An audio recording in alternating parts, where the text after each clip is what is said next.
This is Bob Oliphant from the Westford Historical Society and Museum, bringing you episode 25 of the Westford Wardsman podcast.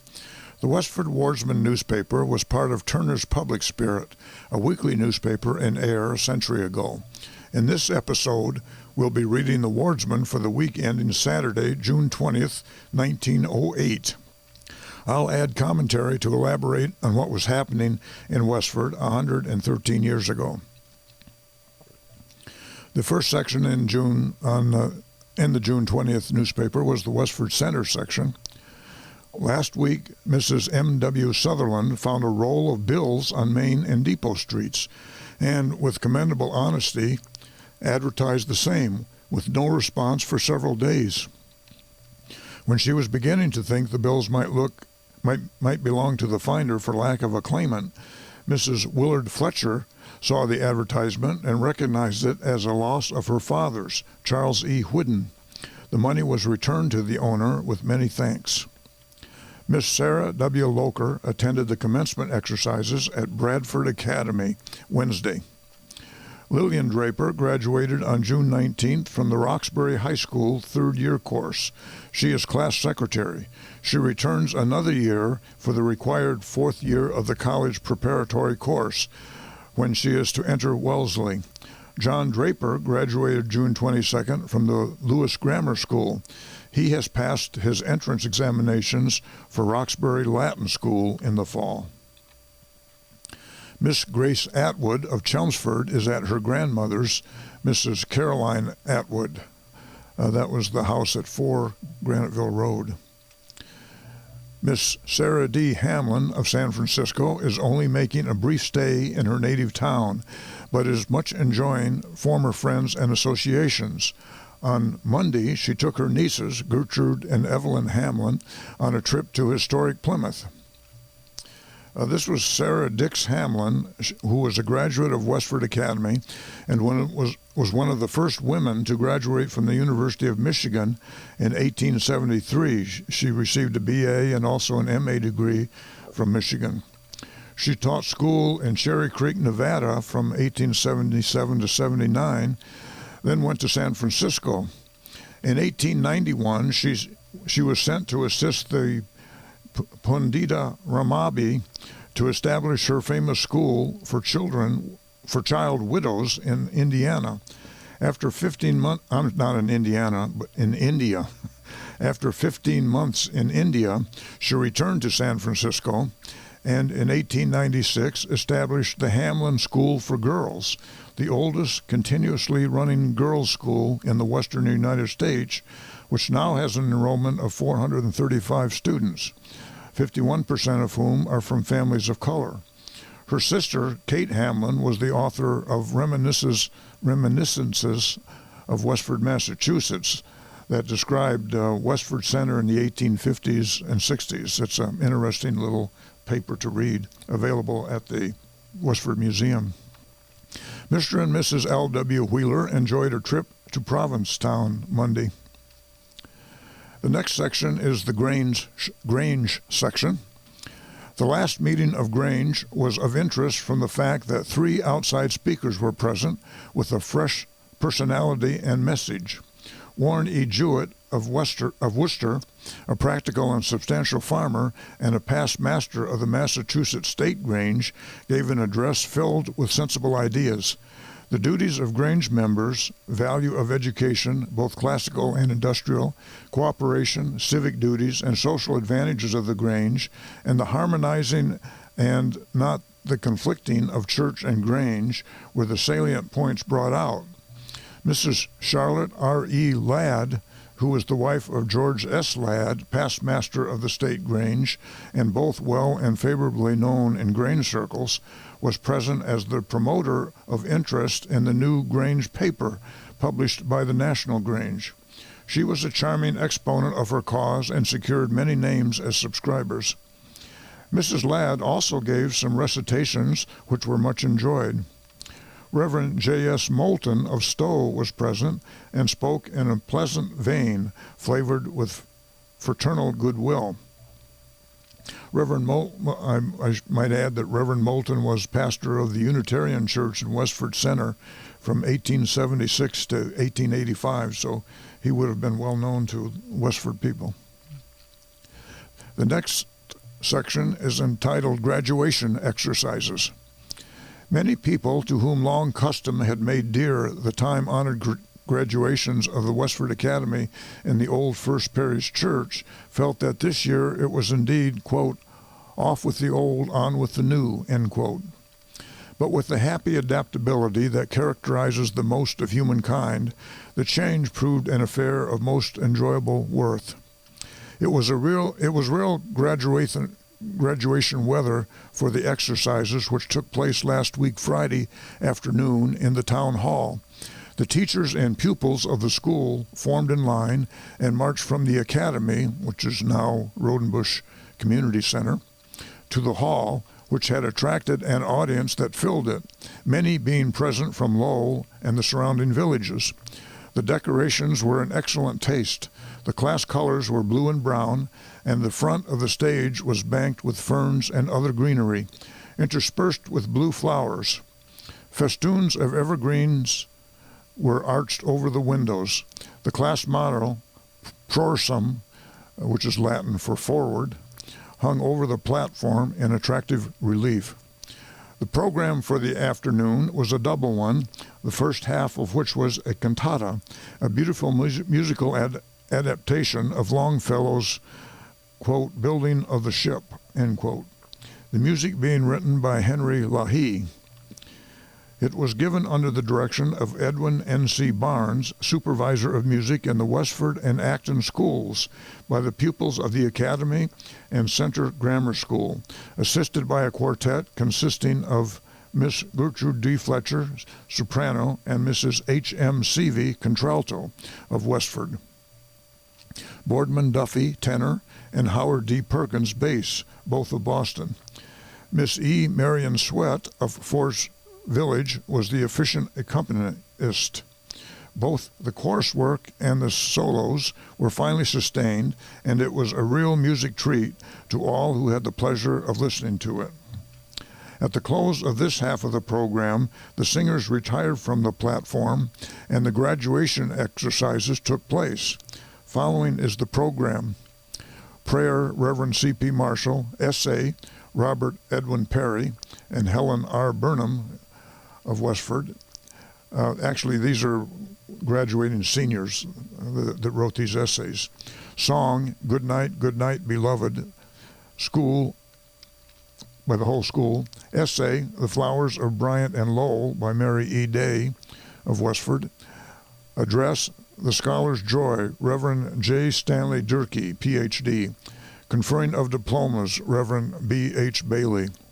And they ended with the singing of America.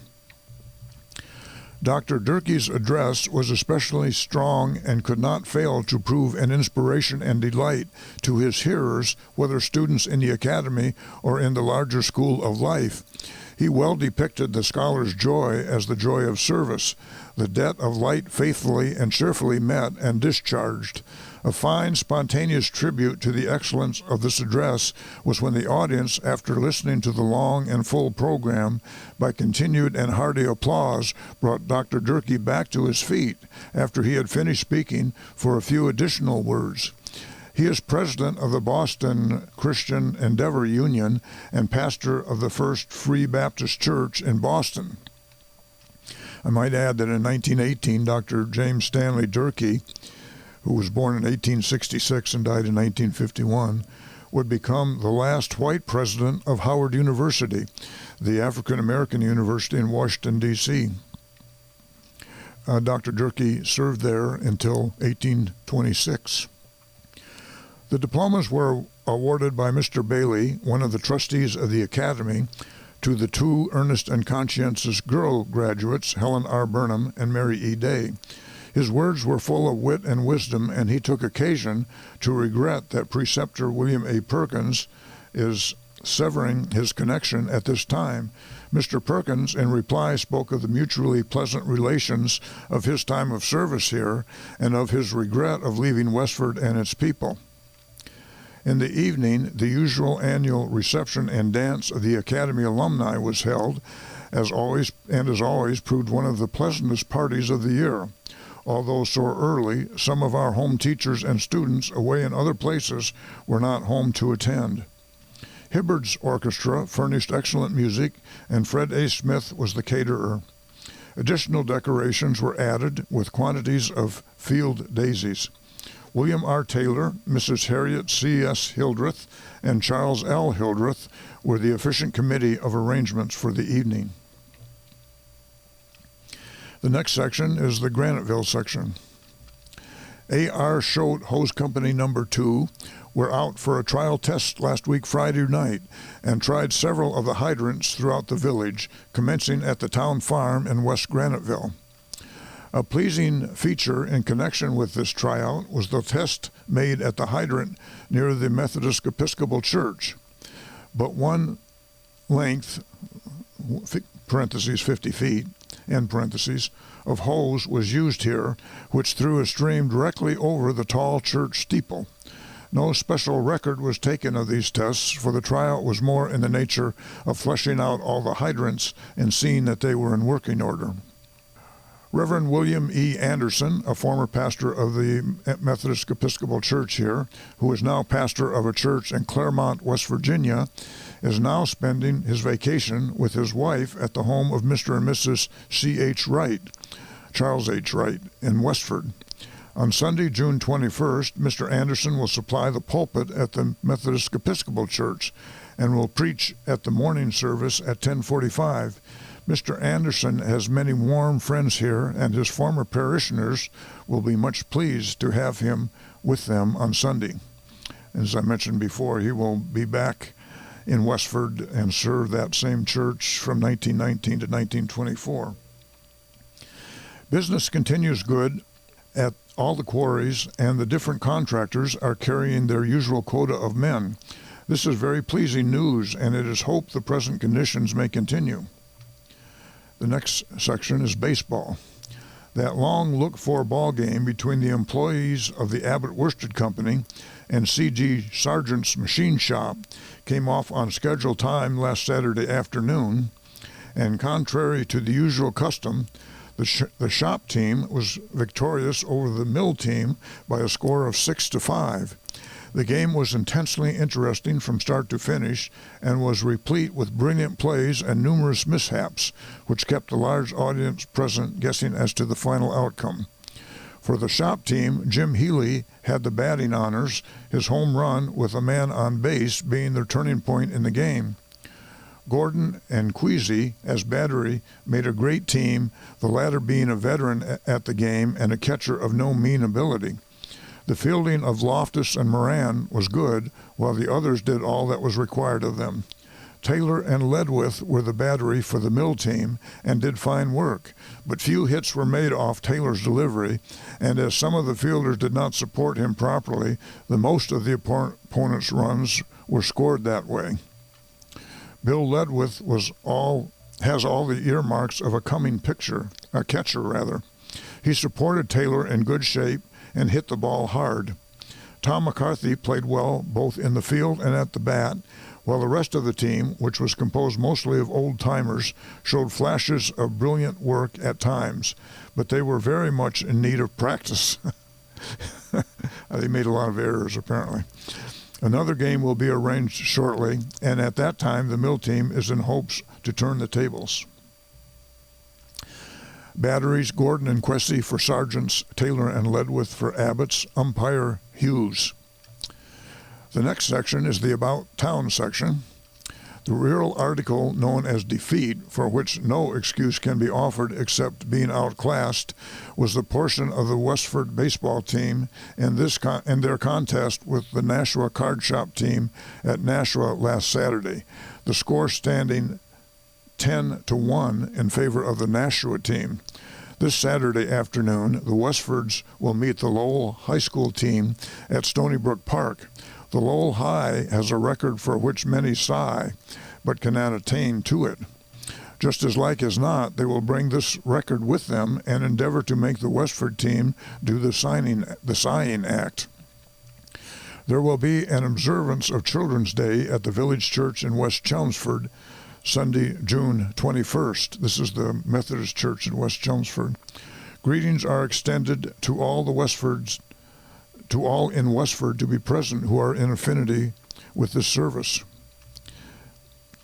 The assessors are in daily session at the Selectmen's Room, where all parties desire to have their valuation increased to more liberally contribute towards supporting government will find encouragement from the assessors, who have readily discovered increased liabilities and now searching for increased assets. New assets are not abundant, and old assets marked up have to many the appearance of watered stock, and to raise the rate is liable to raise an undesirable breeze. Right at this period of affairs, the state has kindly assisted by increasing the state tax $915 over last year, it being $3,355. But then, the taxpayer has important and tangible values for his contributions: new schoolhouses, waterworks, fire department, and the public guardianship of the gypsy and brown-tailed moths, all in 1 year. Quite a harvest. The next section is the Forge Village section. Funeral services for the late Joseph McCarthy were held at St. Catherine's Church last Saturday morning and were largely attended. The choir, under the direction of Miss Mary Hanley, sang the Gregorian chant. At the offertory, Miss Hanley sang Paye Jesu. At the conclusion, the choir sang De Profundis. The bearers were comrades of his boyhood days: P.H. Harrington, Robert McCarthy, Henry Haley, Joseph Beeland, Timothy Riney, and G.R. Wall. There was a profusion of beautiful flowers showing the loving remembrance of kind friends. James, the little son of Mr. and Mrs. John Sullivan, was prostrated by the heat last Sunday and has been very sick, but at the time of writing, the physician thought he would soon be all right. Mrs. Nelson Prescott has been quite ill for a few days with an attack of heart trouble. William Harrington of Lowell and 3 friends were guests of his uncle, Daniel Hanley, Wednesday, and enjoyed the fishing at Forge Pond very much. John Cannell's father and mother have left their home in Groton to spend their days with their son and his wife in this village. The infirmities of age have impaired their health, so that their son thought it would be pleasanter to be with him and give up the care of their farm. That's the news in Westford for the week ending June 20th, 1908.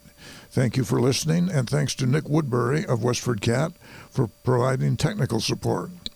You can find transcriptions from the Wardsman at the Westford Historical Society's website at museum.westford.org, or visit the Historical Society's Facebook page for more Westford news from a century ago. This is Bob Oliphant, and I hope you will join us for next week's Westford Wardsman podcast. Thank you.